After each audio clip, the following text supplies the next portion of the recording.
Welcome to World Rowing's Coastal Race Module Keynote Series. In this session, we're going to be looking at how to run a selection regatta. My name's Guin Batten, former Olympic medalist and Coastal World Champion. So let's get going. So in this session, we're going to be looking at the stages for planning and running a national team selection race in beach sprint.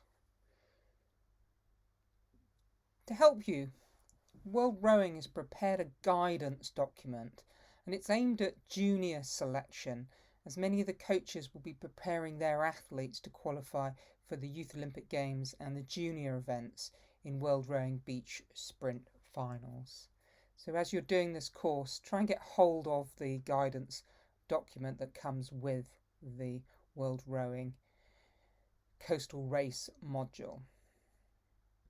So in the guidance, it's 11 sections or 11 topics, and they range from the selection criteria, what should go into that selection criteria, registration and event form, and then starts to look in much more of the practical parts of that setting up of those selection races.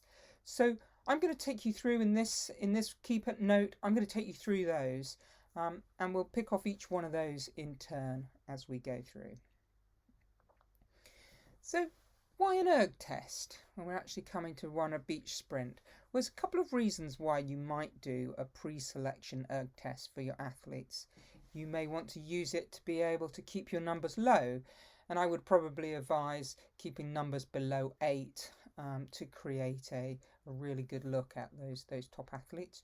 You may want to use it for seeding purposes, to decide whether or not you'll do different groups at different times, or you may need to use it for an ill or injured athlete that isn't able to compete at the event, and have a little bit of information that would allow you to look at them at a later stage.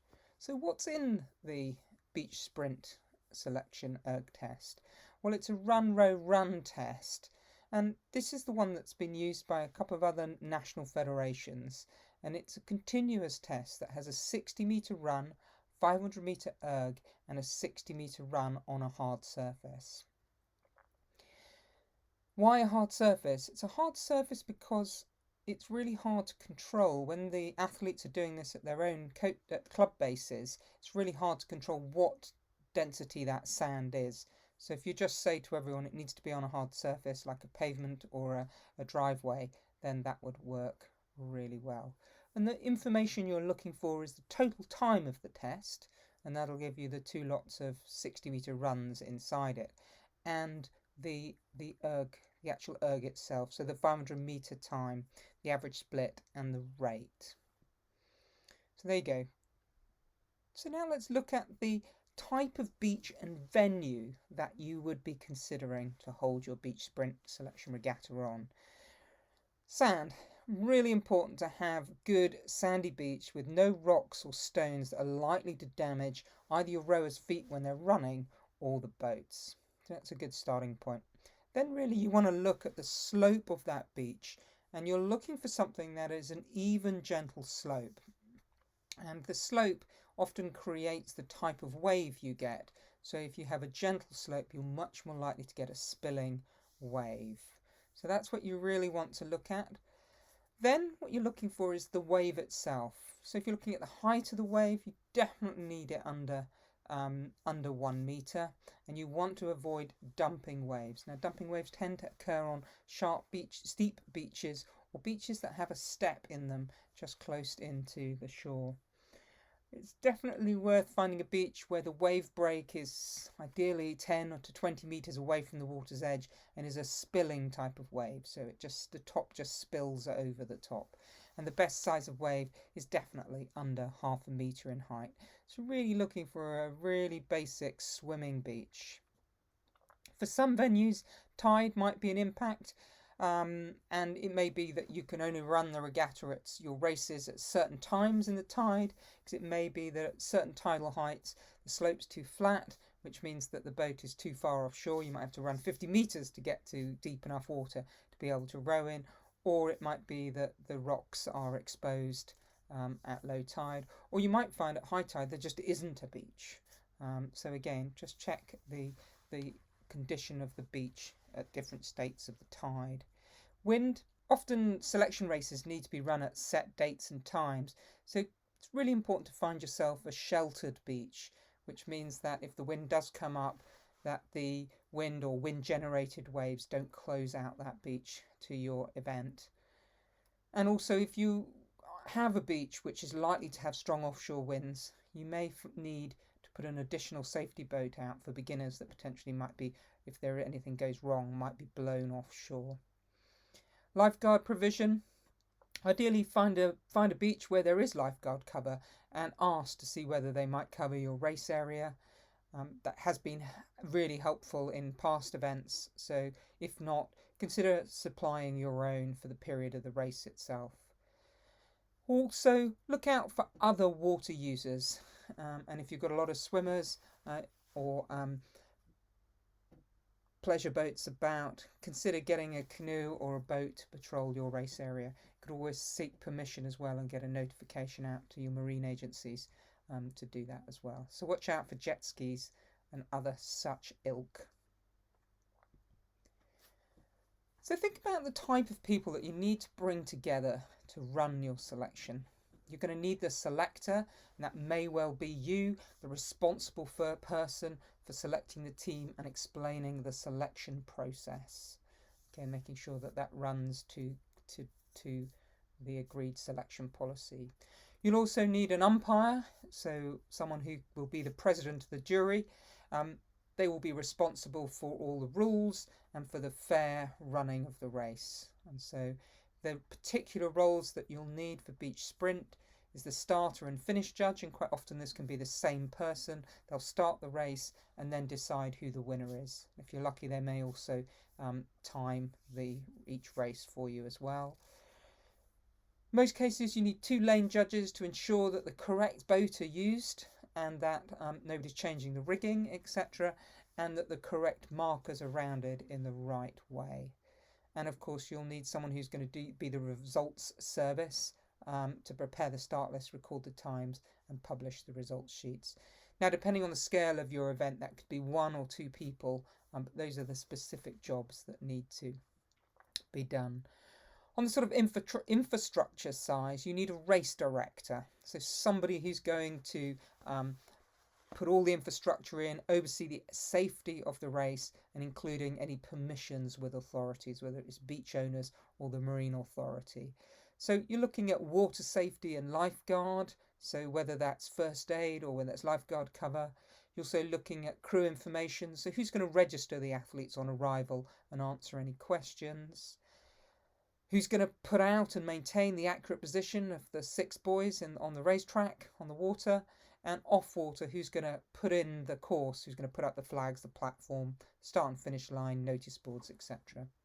Also, you'll find that you'll need someone who's going to bring the boats in and make sure they remain in good repair, number them up as matched boats. And also some boat helpers. Always helpful to have boat helpers to help move the boats around, to rig the boats and support the boat handlers or act as boat handlers as needed. So just going to touch on race documents. Like any good race event, it's really, really important to have really clear printed documents you can use in your briefing and you can share with people by email or printing them out and putting them on the notice board. So you need to let people know where the race rules are, whether or not that's sending them to World Rowing, to the appendices of the rules in there, or you also need to be able to publish your selection criteria so people know what they need to achieve and what their birth dates are for which events, etc. You also need information or notice of the event or competitor and volunteer information. So when briefing will take place, what the start timetable is, what the start line is, all of those elements. So the information you need to share with people for the regatta itself. You also need a registration or an entry form, and in there, of course, make sure you get permissions from young under 18's parents. You also want to know their next of kin. You may also need to know things like their date of birth, etc., for the age group that they're going into. So again, use that opportunity to collect all the information that you're likely to need at a later stage. Then, of course, you're going to have a recorded risk assessment of the venue that you're going to use for the race, and any safety plans, so the actions that come out of that risk assessment. So that what actions are you going to put in place to minimize those risks? We talk a little bit about that right at the very end. And then what you need to produce a traffic pattern for racing, which is relatively simple for beach sprint, but also for training. Now, what I find is that one of the typical best ways to do that is to use one lane for out off the beach and one lane for in off the beach. So what you don't have is people training in opposite directions of each other. And then, of course, you're going to need your entry lists, your start lists, and your results trees. And we'll go into, again, a little bit more into that later on. So what sort of equipment are you likely to need for your event?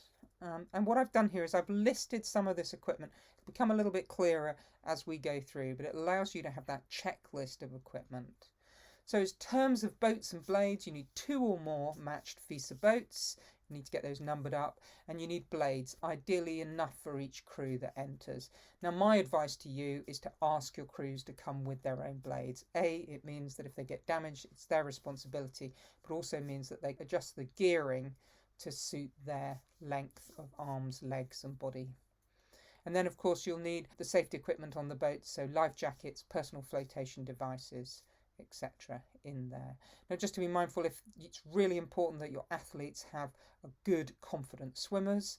Don't forget spare parts and a place to be able to repair if there's any damage, especially fins. There's a real habit of fins getting broken. Blades, as well as sometimes rudder systems. So make sure you've got spares for the boats that you're using. If not, you've got spare boats. So the equipment on the land, we're looking at the timing system, so some stopwatches in essence, a notice board, tent and table and chairs for your umpires or your DJ if you're going to have one, and your results timing team. You need tent and shelters for your athletes and your volunteers if it's really hot and sunny, or if it's cold and rainy, you'll need that shelter for them. You need a start and finish line rope, which is about 3 meters. You need finish flags or buttons in the sand, so those are the flags that the athletes will pull out of the sand, or buttons that they'll press after the finish line.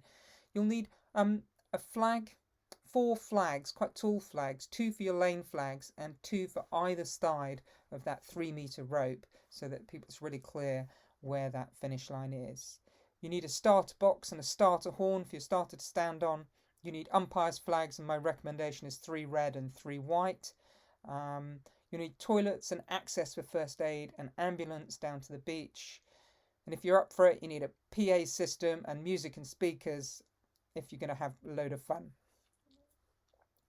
And of course, you'll need the equipment to measure out the course, but I'm going to bring that in on the later section. So equipment on the water, so for your buoys and your gear that you're placing. In essence, you need 6 small to medium-sized buoys with line that will take it down to the seabed and weight, dead weight, to go onto the bottom. And again, we'll go into that in more detail. You need sort of shackles and carabiners for connecting the line to the weight and the line to the buoy, so that you can quickly release them, or you can adjust them as you need them with the tides going up or down. You need a workboat to lay out the buoys. Now, depending on the size of your buoys, this can either be a motorboat or a stand-up paddleboard and outrigger canoe. It depends on the weight of buoys that you're looking to put out. You'll definitely need a laser rangefinder to measure the distance from the land to the buoys for the accuracy, and you'll need a radio or flags to communicate between the person measuring and the motorboat that is laying the buoys. So let's look at the buoys themselves. Now, here's a big fat shaped buoy. Okay, and I would say that these are my least preferred ones for this type of activity. They are pretty heavy, they take a lot of dead weight to be on the bottom, and they're pretty expensive as well and need good looking after, like never running and dragging them along the beach. So what you've got is your buoy at the top, and the dead weight they're likely to need is over 30 kilograms. So you can imagine trying to haul that up off the bottom with an elastic line underneath you. Okay, so just be mindful that that's one option for you. The other option you might look through is a medium-sized buoy. These are the types of buoys that are used predominantly at championships events. So again, this is a narrow cigar-shaped buoy. But again, these ones relatively expensive, but they also need dead weight. They need weight in, not only dead weight at the bottom, they need some weight in the bottom of the buoy pocket here. And the advice for the manufacturers is 15 kilos in that pocket to make sure that they stand up straight in the water. Okay, so what you've got here is the upright buoy, 15 kilos in the pocket, with little loops, tidal loops here, so that you can release the pressure up and down as the tide rises, the elastic line here, and then the dead weight at the bottom. At the moment, we only know of one company that makes this, which is Placimo, and you can see I've taken a little cut and paste off their website there. There are other examples of buoys that you may want to use, and these I personally, especially for training races, definitely encourage you to use some of these smaller types of examples here. What you could quite easily do is take a fender and spray it with a bright color. You can see I've done that here, and you can use the elastic cord here and then some old chain or metal as the dead weight at the bottom. Or you can do a drinks carton sprayed a bright color again with using some, I'd advise elastic, but then coming down onto a old paint pot with rocks or cement in it. There is another example that I came up quite recently against, is using a Dan buoy. These are often used in many countries to identify lobster pots, etc. So what about, how do you make the decision of what buoys and underwater gear you're going to use? Really depends how much time you have to lay it out. The boat that you'll use as the work boat, do you have a decent sized motorboat that can take all that weight out for you? Are you quite experienced at laying buoys? Because the more experience you have, of course, the quicker you're going to be and the less length of time it takes to make up the gear itself. What equipment you already have, so do you have buoys that you can borrow from your local sailing club, etc.? What budget do you have to buy new stuff? And then the underwater factors like the tidal range, the current, the depth, etc. And then finally, something definitely worth considering is, are there any conservation orders on the beach you're at? Are you allowed to actually put something on the bottom of the seabed? So check those out. So keeping accurate placement. So one of the things that's really important in a beach sprint is that the buoys, so they maintain their position in the water and they're not swinging either side of that when the wind swings them or when the tide swings them. And to be able to get that vertical line up from the dead weight to the buoy, a recommendation is to use elastic line. Okay, so elastic rope under tension, and then you can use the tide loops to keep that tension as the tide depth rises and falls. Now, what would you use in your elastic line? Well, 9 to 10 millimeter elastic rope, and it's exactly the same as the elastic rope line that's used in Concept 2 ergometers. So again, if you've got a lot of old Concept 2s and you're going to replace the elastic line, save the elastic line for use in your beach sprint. It's a really good second-hand use of them. Or you can use bicycle inner tubes that again will give you that extra a little bit of elastic, so that as the waves just jump up and down, it'll just hold that buoy in position. As far as dead weight is concerned, it's about making sure that you've got enough for the hold to hold your buoy in place, but not too much that it's impossible to get it back up. And so the larger the buoy, the more dead weight you're likely to use. So if we took the medium size cigar buoys, if you total up 6 buoys, you're going to need somewhere between 150 and 210 kilos of weight. That's a lot of weight to find and also to lose if for any reason you can't bring it up from the bottom. Okay. Whereas if on the other hand you use the much lighter bottle buoys, you may be in a situation where you're only looking at 30 to 60 kilograms of weight. And it would be very feasible, and we've done it in practice. It's very feasible for a rowing boat or a stand-up paddleboard to be able to lay those buoys out for you rather than a motorboat. And often it's much quicker with a smaller boat. So let's talk about setting out the race course itself. So if we look at the race course, and you can dive into the rules to find the exact specifications, but here's my advice to you here. Um, the turn buoys, so these are the ones that are the furthest from the beach, these top ones here, they should be 250 meters away from the lane flag. The lane flag needs to be around about 5 or 6 meters from the edge of the water. Okay, the slalom buoys need to be in line between the lane flag and the turn flag. So you don't want them out on either side of that. So the most important thing is that they're in line. Okay, and then the second bit is that the distance between lane 1 and lane 2, so you probably need at least 30 meters for this standard. At a World Championship level, we'll bring those in tighter, but for crews with less experience, and especially the crews of different speeds, it's really important to give them a little bit more distance. So what you don't want is somebody exiting lane 2 while doing a very wide turn, while someone entering lane 1 turn. There is a chance that they may be close on collision there, so make sure you give that distance between there. As to the distance between the buoys, we recommend 85 meters and 80 out here, but some of that will depend upon the where your waves are. So it's not most critical that these are instantly matched. They should be across this way. The most important thing is that they're in line with the lane flag and the turn buoy at the end. And then one of the other points is when you position the finish flags over the finish line for the athletes to grab when they come, make sure they're far enough apart so the heads don't clash as the athletes dive for the flags. So now let's look at a little bit more detail now at measuring up the land course. So what we've got here is in our key, we've got 6 bamboo markers here, which I use to lay out the course. I've got eyes here. These are transits where you'll have your 2 bamboo markers, one behind the other at 90 degrees to the face, so you can use that to lay out your turn buoy. You've got lane flags. So these are the lane flags that you'll put in and leave in, and then you've got the start and finish line down here. Okay, and then this yellow, I've got a cigar buoy here for your turn buoy. Okay, so it's not drawn to scale. Lane 1 is always the left hand, as you're looking out to sea, it's always the left hand lane, and lane 2 is always the right hand lane. So let's take you through the steps of measuring out the course. So step 1, set up your lane 1 transit marks. So use your bamboo 1 and 2, and you can use a compass to get this exactly 90 degrees to the face of the beach, but to be honest, by eye is pretty accurate.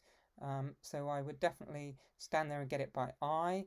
So place your 1 and 2. Once you've got your bamboos 1 and 2 in place, measure 30 meters across and place 3 and 4 in exactly similar sort of location, but 30 meters apart. Of course, use your tape measure and your rope to do that. What you can do is then exactly between lanes 1 and 2, place bamboo pole number 5, so it'll be 15 meters in. It's really important, bamboo 5, to be able to make sure everything is equal. I use it as a special measuring point. And then, of course, step 4, place bamboo pole number 6 on the finish and start line. Okay, in the middle of the finish and start line. Then, once you've got those, then use your long rope, okay, to check that there's equal running distance between these flags. It's really important to get those really nice and equal, okay, because sometimes the exact line isn't 100% square, okay. So once you've got those in place, use the 2 poles, so these additional flags here, to set up your start and finish point on either side of those, and then put your 2 finish flags in. Use your rope again to check everything is fair and square. I always do check twice. And then use the transit poles. So these are the transits here with your eye running behind it to be able to set out the turning buoys and then the slalom buoys inside. And then when you finish, make sure you've put the lane flags in the right place before you remove your bamboo poles. I often leave bamboo pole number 5 in just as a little bit of a check, just in case something gets moved during the day. So the equipment you need for setting out the course, it's pretty much 10 meter tape measure, and I use a 30-meter rope, so with just marks on where the 10 meters are. Use a 3-meter rope for the start and finish. Compass, the compass is pretty much for getting that 90 degrees for the course out from the face of the beach, but to be honest, the eye is pretty accurate on that. Laser rangefinder, and it's really important to get one which is accurate for over 300 meters. So golfing, do them, hunting, archery. You can pick those up, ideally pick those up second hand. And then I use 6 bamboo poles, and you've got a picture here down here of the bamboo poles which I've got from a garden centre and sprayed up so that people don't miss them in their eyes. So that's the equipment for setting out of the course. Just want to really stress for you that the laser rangefinder is a really useful tool, and it's really helpful in getting that distance. GPS is simply not accurate enough for beach sprint.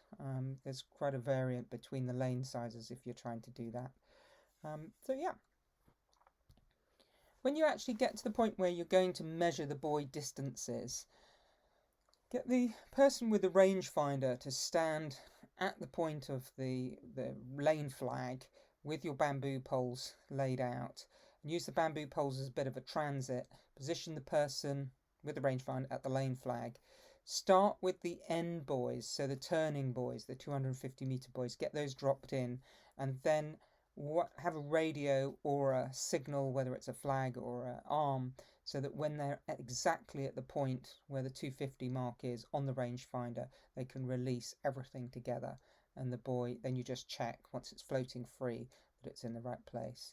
And then repeat for the slalom buoys in between, the 2 slalom buoys in between the turning buoy and the flag.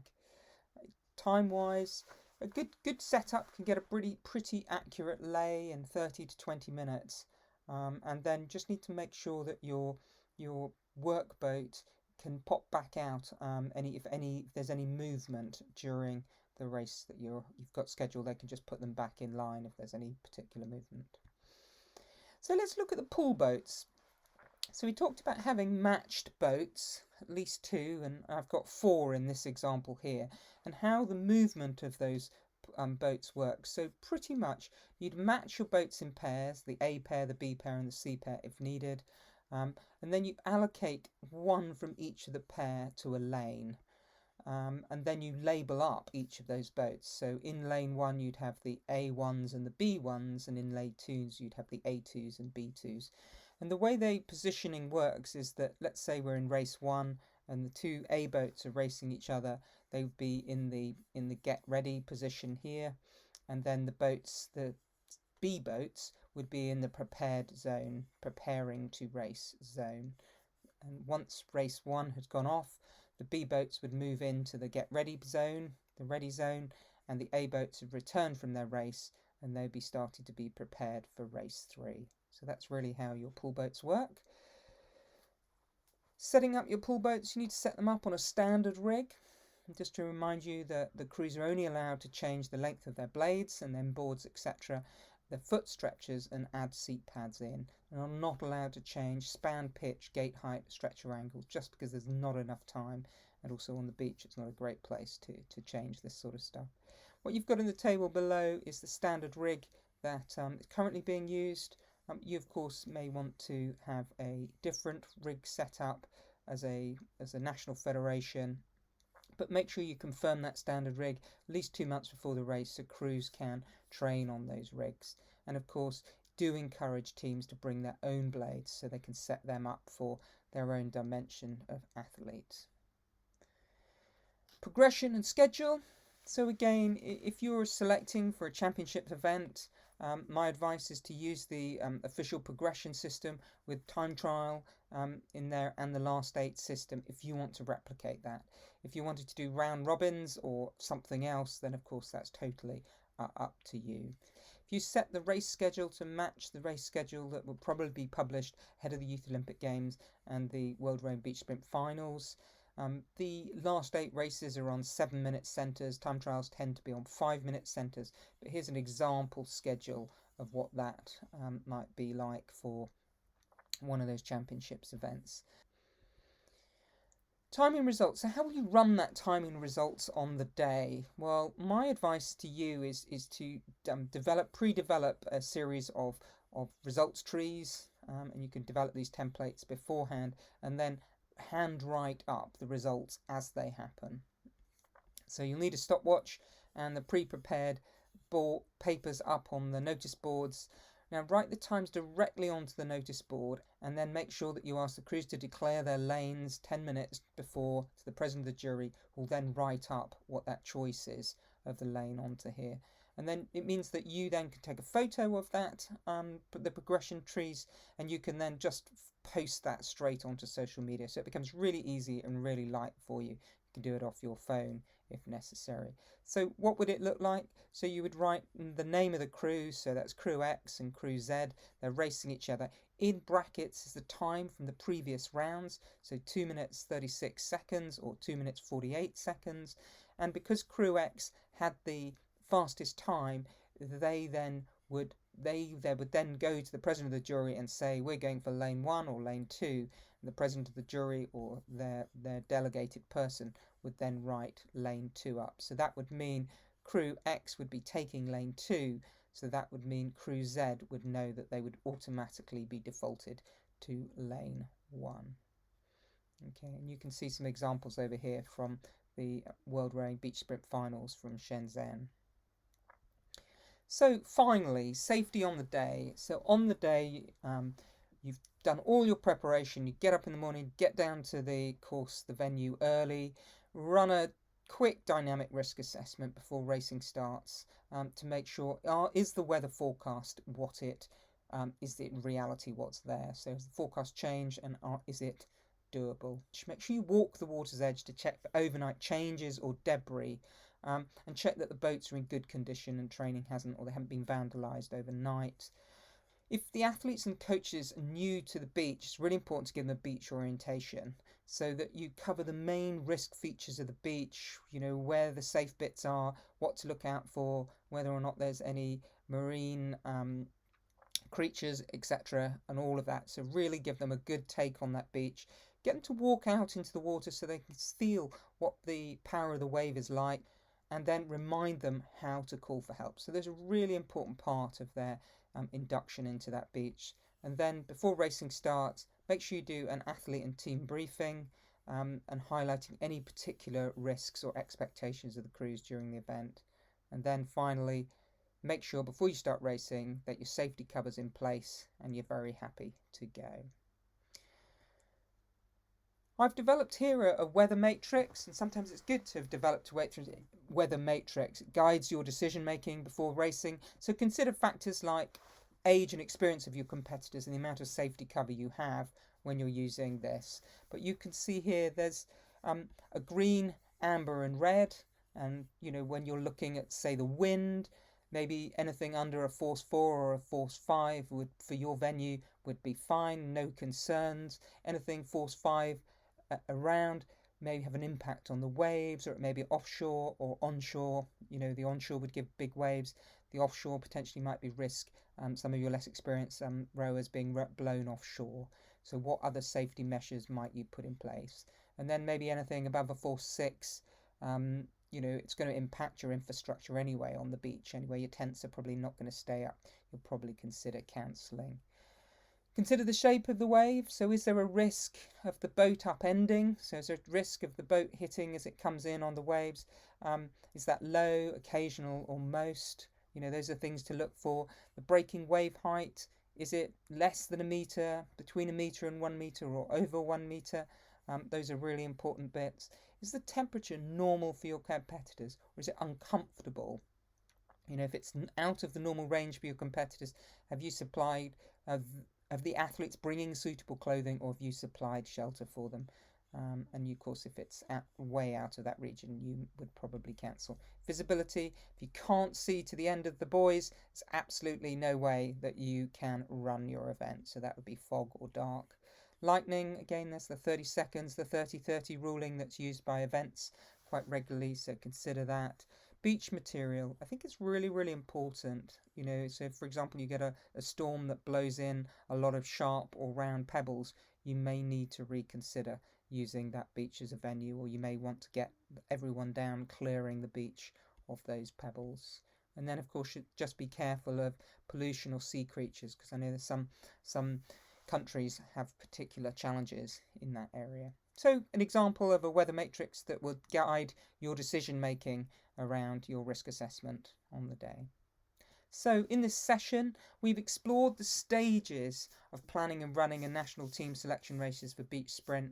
Good luck, and let me know how it goes. I'm really looking forward to seeing a lot of really great crews at the future events.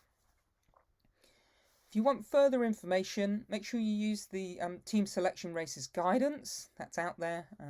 It's nice and simple and quick to read. Pick up the beach sprint progressions off the website, and also make sure you've looked at the World Rowing rules of racing, both the coastal and the beach, because they're linked into each other. They're departures from the main rules. So there's quite a lot to read there. Well done on completing the last keynote of the series. Wish you all the best of luck in the work that you're doing around coastal at your club and in your national federation, and don't forget to tell us all about it. It's a real honour and privilege to have been able to have the opportunity to present all these keynotes to you. Good luck, and see you out on the water.